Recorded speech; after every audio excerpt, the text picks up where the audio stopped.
Shopping போவோமா? இன்றைக்கி என்ன ஷாப்பிங் போகிறோம்னா மெட்டர்னிட்டி ஷூட்டுக்கு ட்ரெஸ் எடுக்க தான் போகிறோம். அப்படியே போயிட்டு இருக்கச்சில சடனாக நிலாவை பார்த்தா செம்ம பிரைட்டாக அழகாக அட்ராக்டிவாக இருந்தது. அப்படியே அதையும் கேப்சர் பண்ணிக்கிட்டு சின்னத்துறைக்கு தான் போனோம் ஃபஸ்ட்டு. அங்கே எந்த ட்ரெஸ்ஸுமே ஷூட் ஆகலை. சரின்னு நெக்ஸ்ட்டு சென்னை சில்க்ஸ்க்கு போனோம். அங்கே போய் பார்த்தா அங்கேயும் எதுவும் செட் ஆகலை. அடுத்தது ஹைப்பர் போயிட்டோம். அங்கே போனால் நாங்கள் கேட்ட மாடலே இல்லை சொல்லிட்டாங்க. ஐயோ ஐயோ, செம்ம டயர்ட் அண்ட் பசி ஆகிட்டு அப்படியே கீழே வந்து பார்த்தா மோமோஸ் இருந்தது. நான் வேற மோமோஸ் இதுவரை சாப்பிட்டதே இல்லை அப்படின்னு சார்கிட்ட சொன்னேன்னா சாரும் உடனே வாங்கி கொடுத்துட்டாங்க. நானும் நல்லா ஜாலியாக சாப்பிட்டேன். அப்புறம் சார் போய் சிக்கன் பப்ஸ் வாங்கி சாப்பிட்டாங்க. தென் மோமோஸ் சாப்பிட்டுட்டு சோமோஸ் சாப்பிடாம இருக்கலாமா? அதையும் வாங்கி சாப்பிட்டுட்டு வீட்டுக்கு அல்வா சோமோஸ்லாம் பார்சல் வாங்கிக்கிட்டு கிளம்பும் போது தான் ஞாபகம் வந்தது கண்ணா சில்கில் போய் பார்க்கலாம்னு. அங்கே போனால் ரெண்டு ட்ரெஸ் தான் இருந்தது.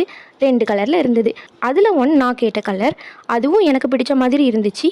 அதை வாங்கிக்கிட்டு வீட்டுக்கும் கிளம்பிட்டோம். ஃபோட்டோ ஷூட்டில் பார்க்கலாம் நான் என்ன ட்ரெஸ் எடுத்தேன்னு. அவ்வளவுதான். அடுத்த விளாகில் பார்க்கலாம். டாட்டா.